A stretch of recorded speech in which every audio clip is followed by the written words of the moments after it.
Kill the story. The voice on the secured line is perfectly calm, stripped of any emotion. Kill the story, scrub the reporter's credentials, and run the alternate copy on the front page tomorrow. A heavy click echoes through the receiver, followed by the low hum of a dead connection. A man sits in a dimly lit, oak-paneled office overlooking the Potomac River, holding a disconnected red telephone. With a single, hushed conversation, he has just erased a geopolitical truth from existence, and replaced it with a manufactured reality. He isn't a dictator. He isn't a general. He is an American intelligence officer, and the printing presses that will churn out his lie tomorrow morning belong to the most respected, independent newspapers in the free world. The reality you perceive, the news you consume, the evening broadcasts that play in your living room, they are a perfectly constructed, heavily funded illusion designed to make you dance to a tune you cannot even hear. We are going to dive deep into this machinery of manipulation. I will take you from the surface level of the history you were taught, down to the absolute darkest depths of psychological warfare and covert influence. We will examine the architecture of a machine explicitly designed to control the very fabric of human perception. Welcome to the investigation of Operation Mockingbird. To understand how a free press transforms into an instrument of absolute state control, we must trace the wires back to the source. The ashes of the Second World War are still smoldering. The National Security Act of 1947 has just birthed the Central Intelligence Agency. On paper, it is a defensive organization tasked with gathering information to protect the United States from foreign threats. But the men in charge of this new intelligence apparatus, figures like Alan Dulles and Frank Wisner, possess a much more aggressive, terrifying vision. They see a looming, existential shadow in the Soviet Union. They understand that the impending Cold War will not be a conventional clash of armies and artillery, it will be a profound clash of ideologies. Furthermore, they understand a fundamental truth about human psychology. Wars are not ultimately won on physical battlefields. They are won within the mind. If you control the information a population consumes, you inherently control their reality. You dictate their fears, you shape their allegiances, and you subtly direct their actions without them ever realizing they are being led. Enter Frank Wisner, a man who intuitively grasped the mechanics of profound psychological influence.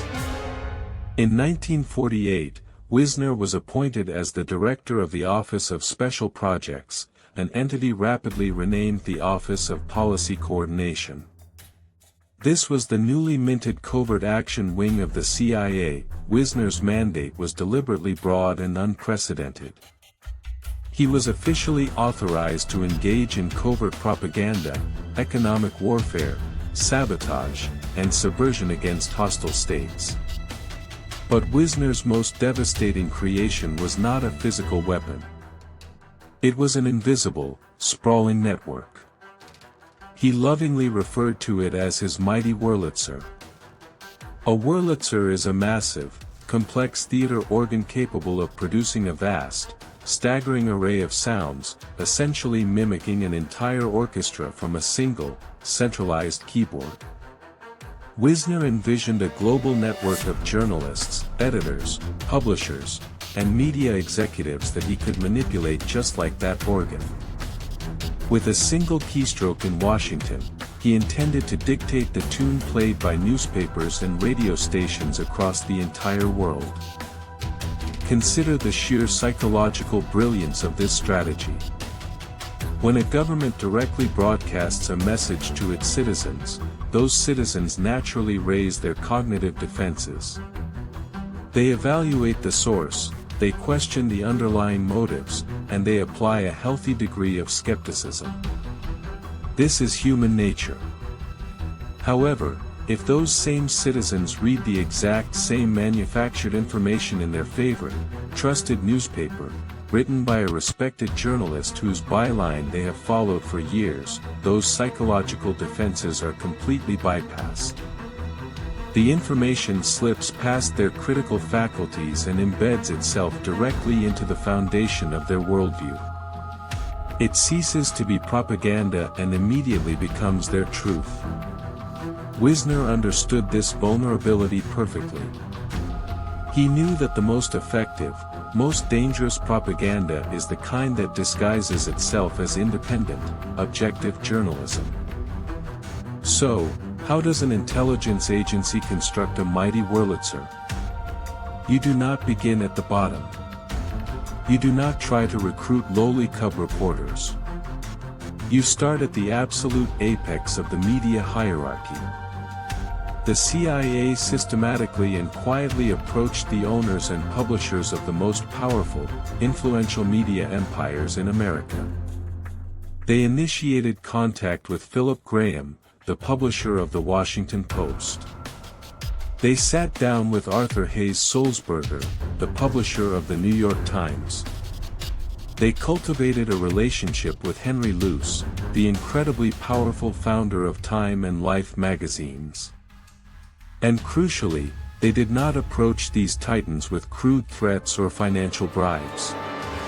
Instead, they utilized a far more potent psychological lever. They leveraged patriotism, and they offered the intoxicating allure of the inner circle. Imagine the psychological position of a major newspaper publisher in the early 1950s. The geopolitical climate is incredibly tense. The threat of nuclear annihilation is a daily, suffocating reality. Suddenly, a high-ranking intelligence officer invites you to a private, off-the-record dinner at an exclusive Washington club. He speaks in hushed, serious tones. He explicitly tells you that your country needs your help. He shares highly classified information, effectively bringing you into a secret brotherhood of men who believe they are actively shaping the fate of the free world. He does not ask you to outright lie to your readership. He simply asks for a degree of cooperation. A little patriotic discretion. Perhaps you could subtly amplify this specific narrative about a foreign leader. Perhaps you could quietly kill another story that might unnecessarily embarrass an intelligence asset. Perhaps you could provide official journalistic credentials as cover for an operative working in a hostile nation. For these powerful men, this psychological appeal was nearly impossible to resist. It heavily validated their immense sense of self-importance. It elevated them from mere observers of history to active, clandestine participants in making it. Consequently, the top tier of American journalism quietly, seamlessly merged with the nation's intelligence apparatus. The surface remained unchanged, but the roots were now deeply entwined with the CIA. Yet, securing the publishers was only the first step. To truly control the narrative, the operation needed to reach the individuals actually typing the words. We must now examine the psychological machinery used to recruit the reporters and columnists, the ground troops of the mighty Wurlitzer. You might ask yourself, why would a fiercely independent journalist, a professional supposedly dedicated to speaking truth to power, willingly become a mouthpiece for an intelligence agency? The answer lies in the CIA's masterful manipulation of human desire and professional ambition. The recruitment process was rarely a clumsy exchange of cash in a dark alley. It was a sophisticated, multi-tiered psychological grooming process. The first and most effective tool was access. In the highly competitive world of journalism, access is currency. The CIA essentially created a two-tiered system of information. Journalists who played along, who demonstrated a willingness to adopt the agency's preferred framing, were rewarded with exclusive scoops. They were granted interviews with high-ranking officials and given insider details that allowed them to break front-page stories.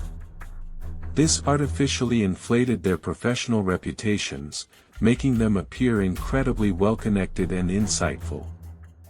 Conversely, journalists who asked uncomfortable questions or demonstrated independent thought found themselves frozen out.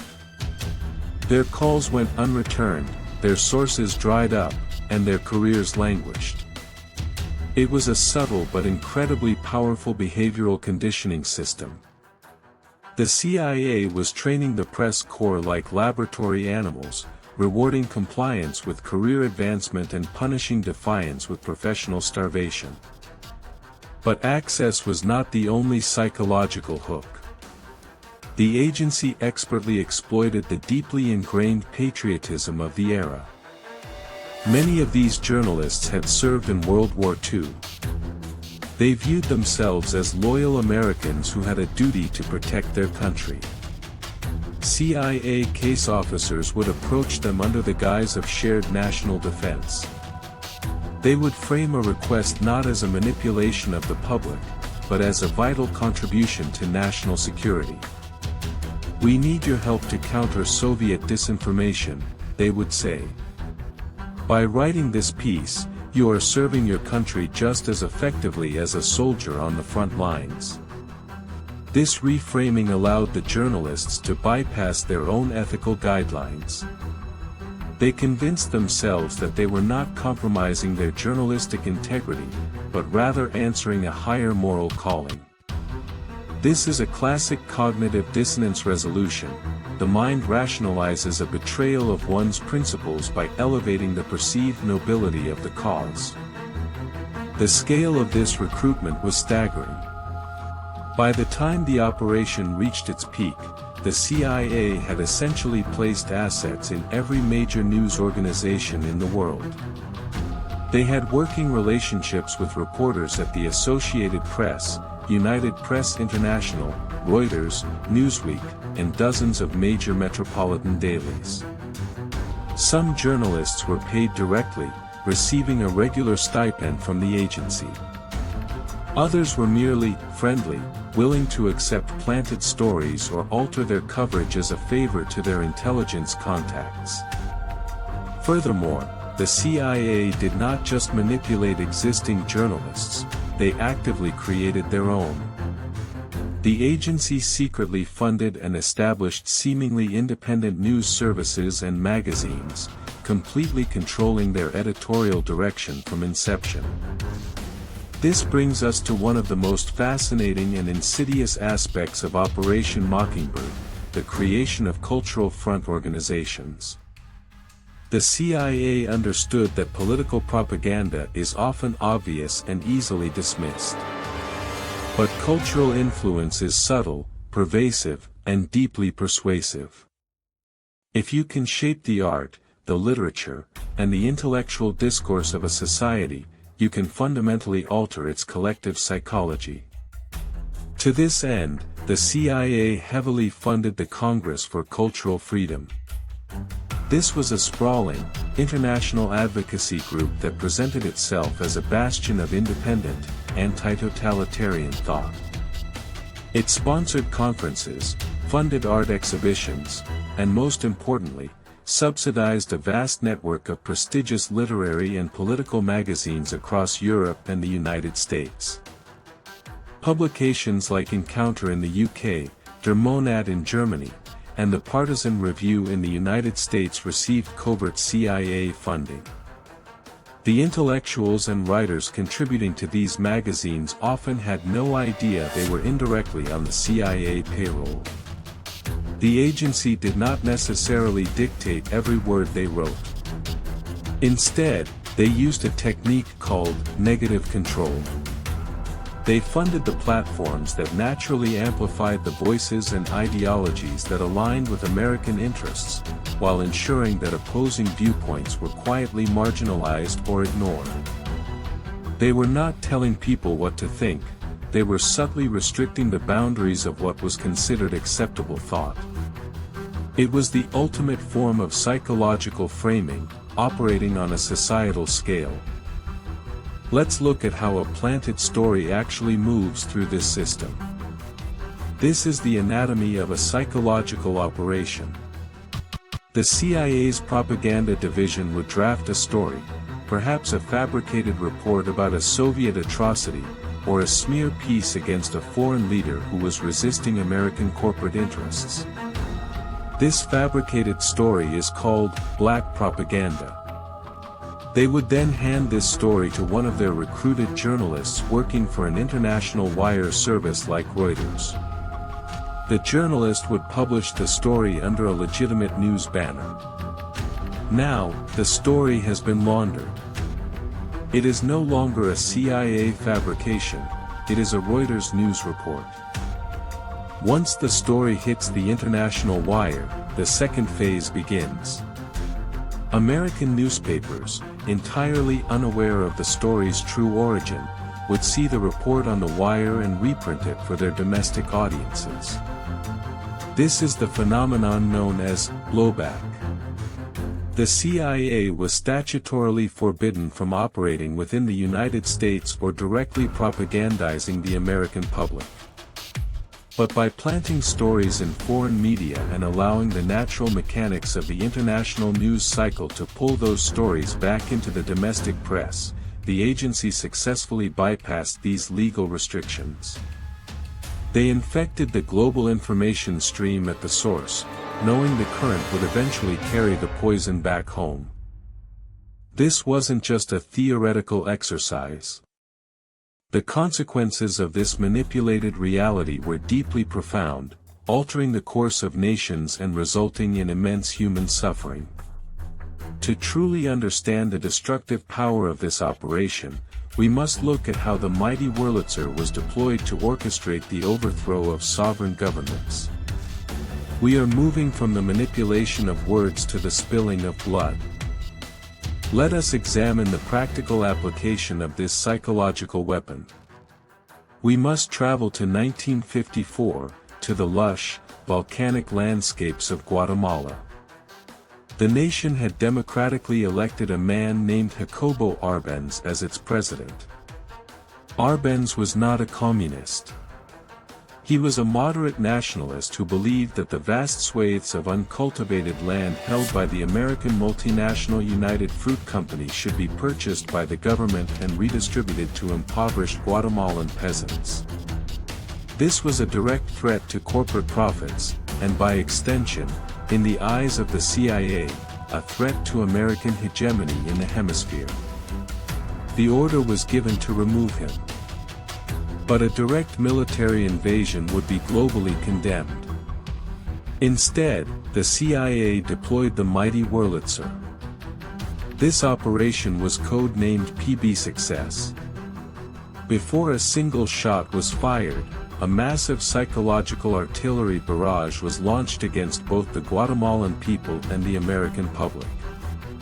The CIA understood that to justify a coup, they first had to create the terrifying illusion of a communist menace.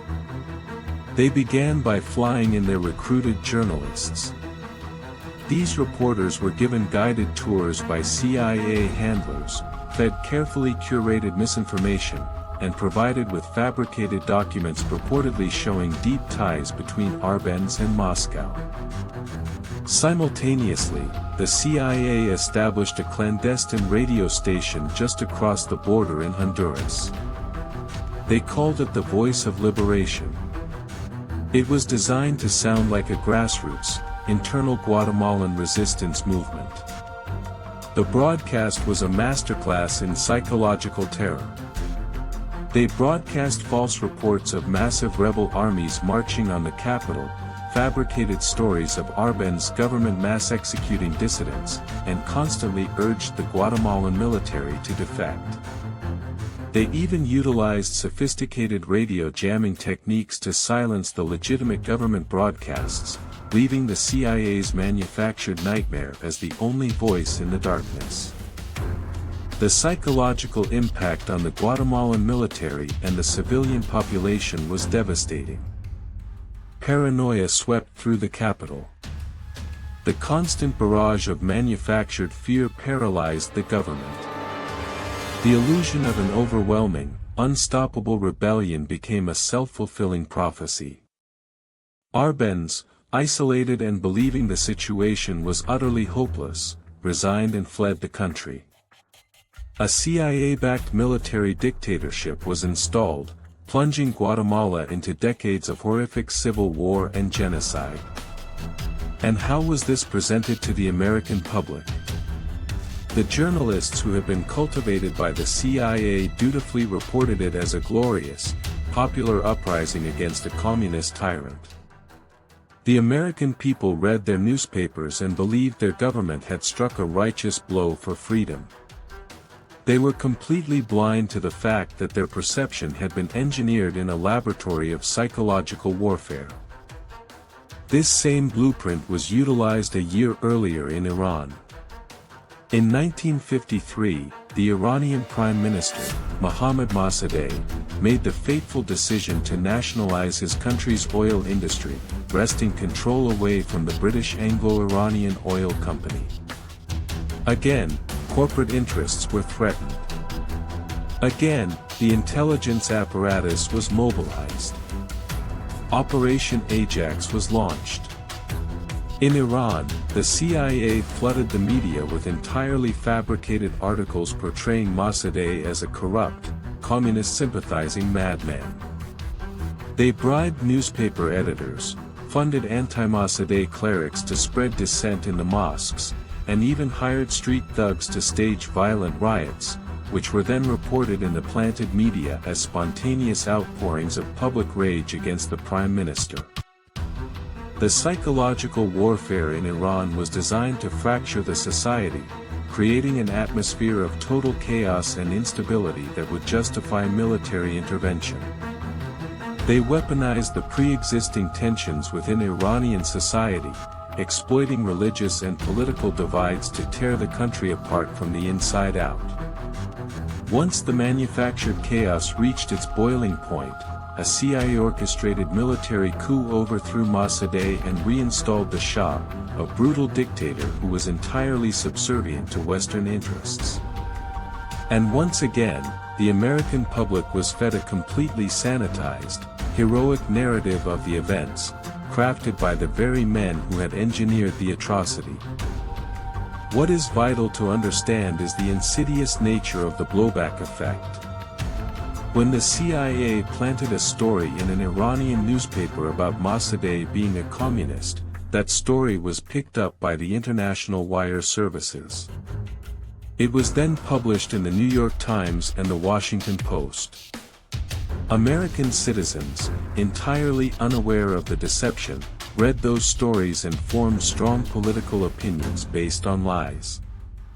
They voted for politicians based on those lies. They supported foreign policies based on those lies. The CIA was not just manipulating the target populations in Guatemala and Iran, they were inadvertently, yet systematically, brainwashing the American electorate. The domestic public became the collateral damage in a global war for psychological dominance. This creates a terrifying philosophical loop. If the media, which is the primary sensory organ through which a democratic society perceives the world, is infected with intentional falsehoods, then the democratic process itself becomes a hollow pantomime. A society cannot govern itself rationally if its fundamental understanding of reality is being manipulated by a shadow organization operating with zero accountability. The mighty Wurlitzer was not merely an instrument of foreign policy, it was a slow-acting poison injected directly into the bloodstream of the American Republic. The illusion of an objective press was maintained, while the reality was entirely synthetic. The depth of this deception is difficult to fully comprehend. It is the realization that major historical events, the very building blocks of our collective memory, were not naturally occurring phenomena, but carefully scripted theatrical productions directed by intelligence officers. For over 20 years, this grand illusion held. The machinery operated in the dark, shaping the world to its own design.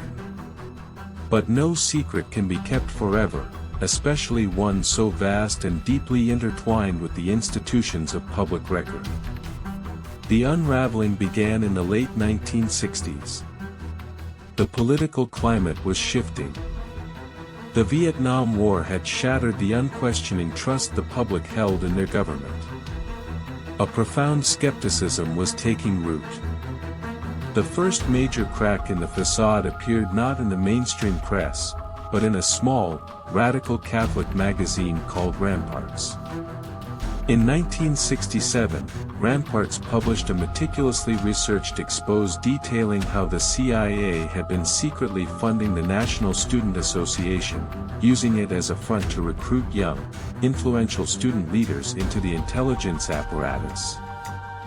This revelation was the loose thread that began to unravel the entire tapestry. It proved that the CIA was actively operating domestically, violating its charter and manipulating American civil society. The exposure sent shockwaves through the establishment, but the true reckoning was still years away. It was not until the post-Watergate era, a time of unprecedented congressional investigation into the executive branch, that the full terrifying scope of the operation was dragged into the light. In 1975, the United States Senate established the Select Committee to study governmental operations with respect to intelligence activities, chaired by Senator Frank Church. The Church Committee hearings were a traumatic national event. For the first time, high-ranking intelligence officials were forced to testify publicly about assassinations, domestic spying, and the manipulation of the media.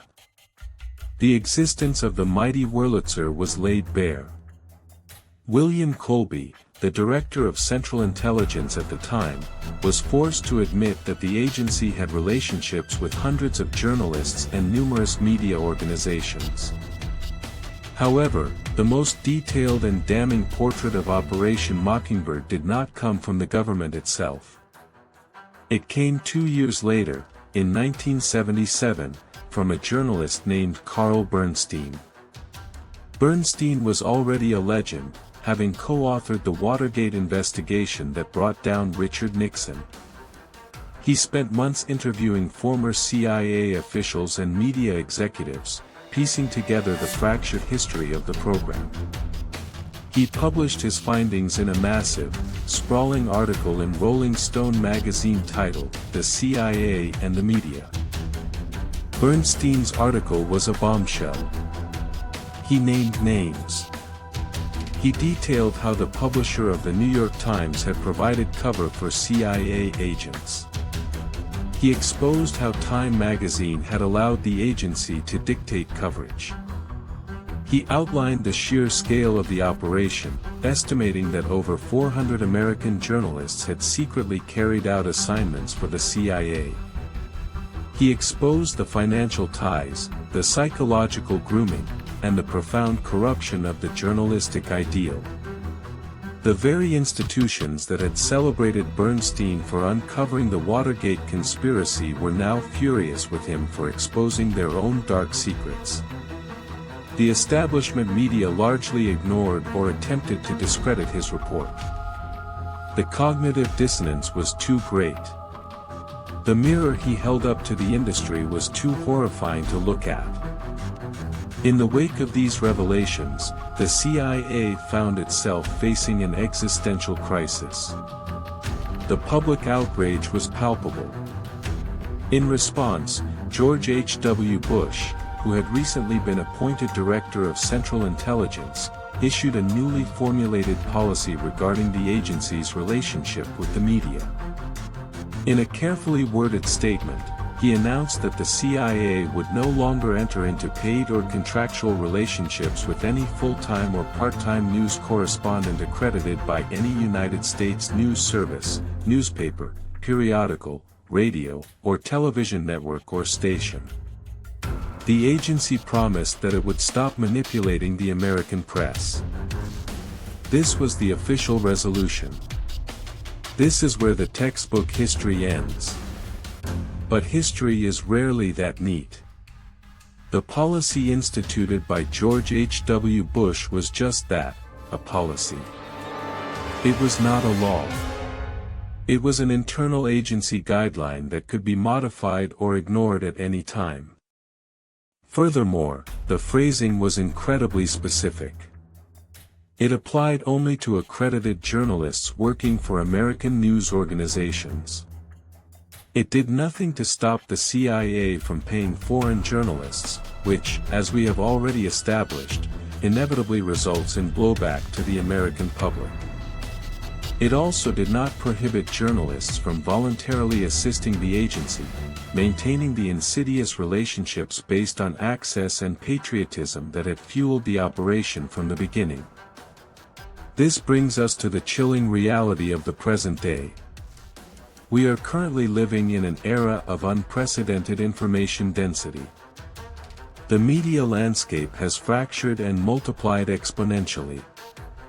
We no longer rely on 3 television networks and a handful of national newspapers. We are bombarded with information from countless digital platforms, social media networks, and independent creators. The very concept of an accredited journalist has become ambiguous. If the CIA found it necessary and entirely justifiable to construct a global propaganda machine in the 1950s, when the world was far simpler, what would prevent them from doing so today? We are not merely talking about planted newspaper articles anymore. We are talking about the era of cognitive security. We are facing sophisticated psychological operations conducted through algorithms, deepfakes, and targeted micro-advertising. Intelligence agencies across the globe, not just the CIA, possess tools of psychological manipulation that Frank Wisner could only have dreamed of. They can map the psychological profile of entire populations through data harvesting, identifying our deepest fears and insecurities, and then feeding us highly personalized, emotionally resonant narratives designed to provoke a specific reaction. The mighty Wurlitzer is no longer a centralized organ, it is a decentralized, digital nervous system that envelopes the entire globe. The legacy of Operation Mockingbird is not just a historical curiosity. It is a fundamental warning about the fragility of truth in a democratic society. It proves that the institutions we rely on to make sense of the world are exceptionally vulnerable to manipulation by those in power. It demonstrates that our perception of reality is not inherently objective, but is rather a construct that can be engineered, modified, and weaponized. When you look at the news today, when you scroll through your social media feeds, when you consume the narratives that shape your understanding of global events, you must ask yourself a terrifying question. Are you consuming organic, objective truth? Or are you simply hearing the subtle, complex melodies of a modern Wurlitzer, played by unseen hands in the dark? The ultimate psychological victory for any intelligence agency is not to force you to believe a lie.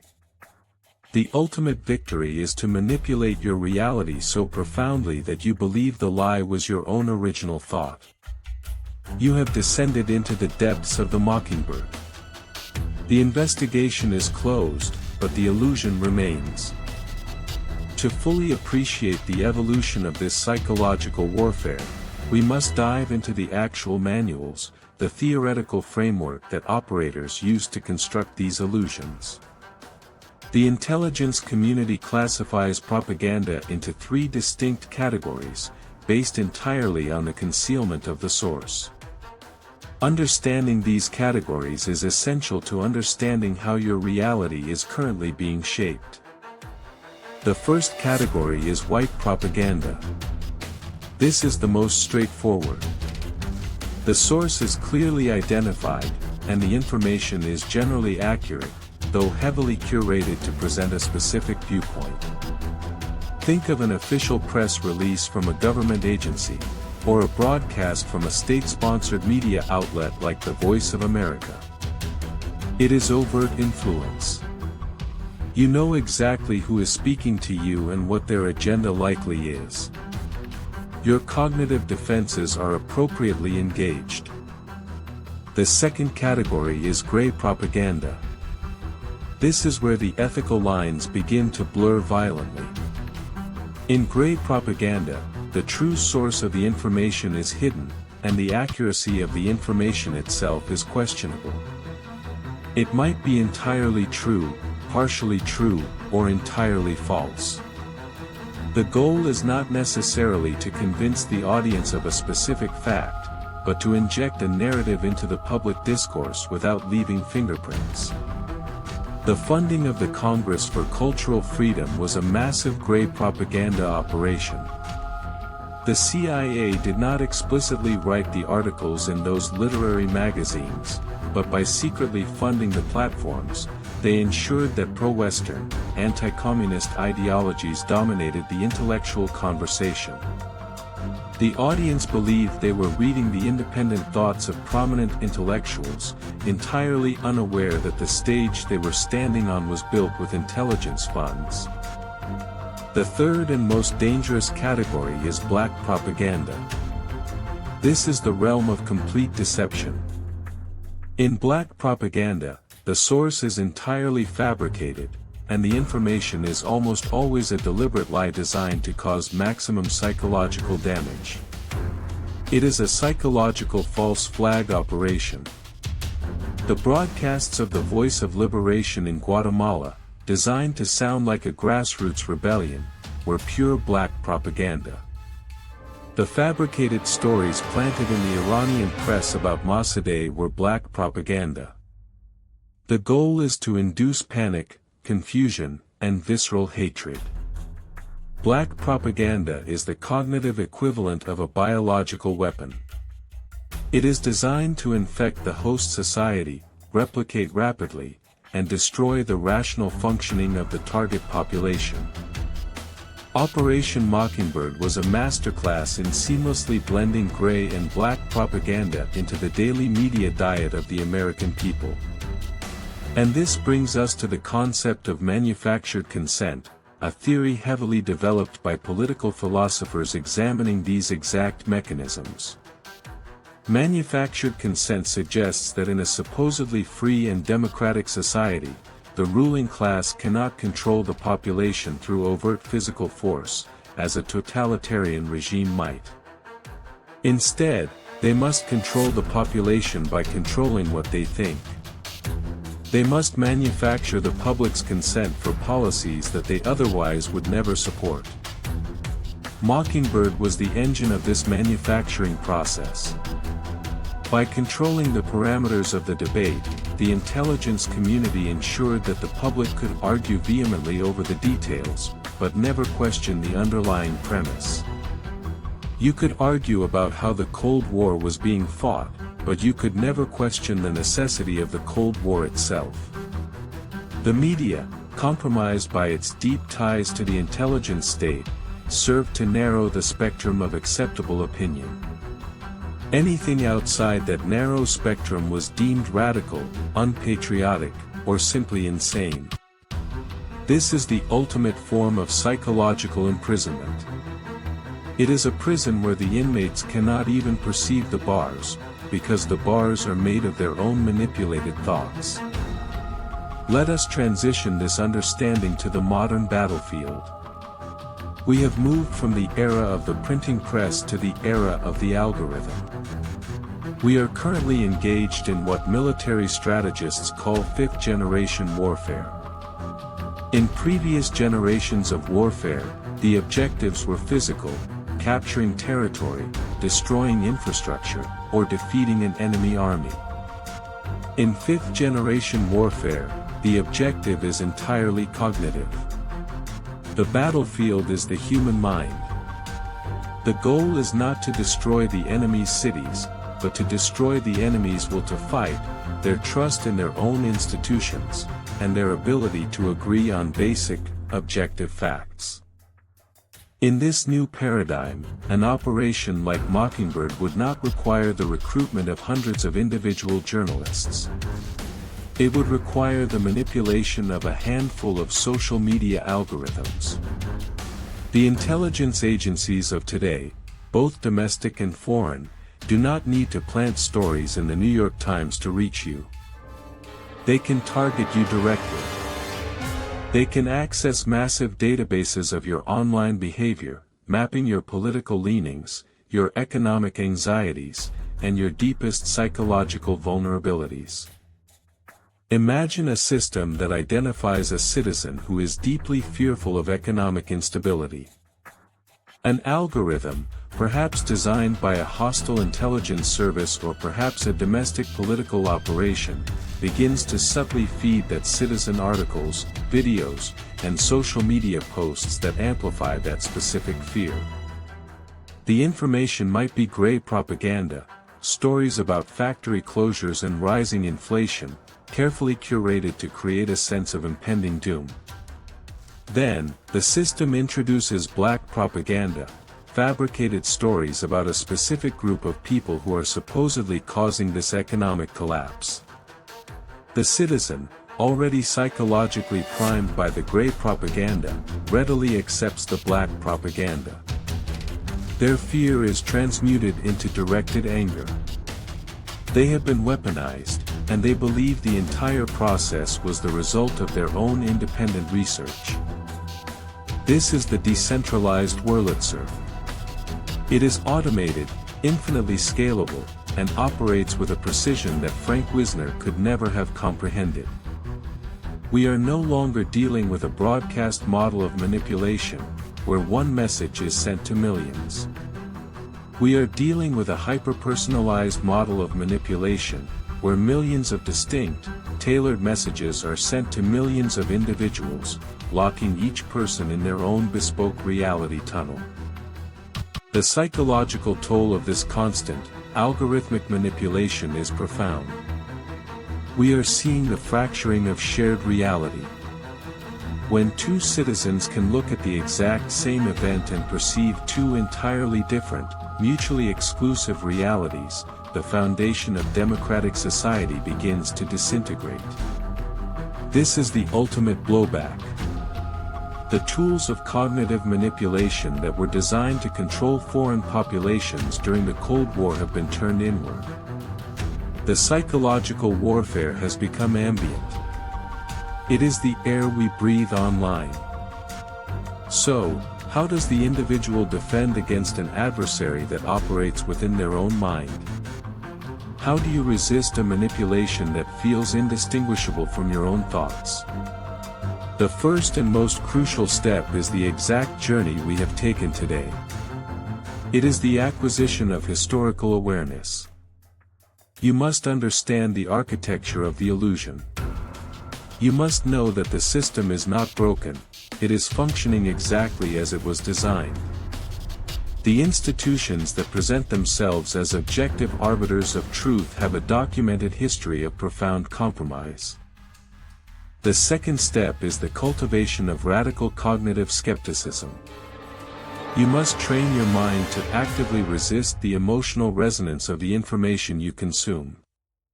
When an article or a video makes you feel sudden, intense anger, or profound, paralyzing fear, that is the exact moment your psychological defenses must engage. You must ask yourself, who benefits from me feeling this way? What action is this emotion designed to provoke? You must decouple your emotional response from your intellectual evaluation. The architects of Operation Mockingbird understood that human beings are fundamentally emotional creatures who rationalize their decisions after the fact. They exploited that vulnerability on a global scale. Your only defense is to reverse that process. You must lead with rational analysis, and suspect your own emotional reactions. You must become the auditor of your own mind. The history of the Central Intelligence Agency and the American media is not a story of the past. It is a prologue. The mechanisms of manipulation have evolved, the technology has advanced, but the fundamental objective remains identical, the complete subjugation of the human mind. The mighty Wurlitzer has not been dismantled. It has simply been upgraded. The music is still playing, louder and more complex than ever before. The only question that remains is whether you are going to continue dancing to their tune, or if you will finally have the terrifying courage to walk off the stage. The investigation into Mockingbird is not over. It is happening right now, inside your own head. Stay vigilant.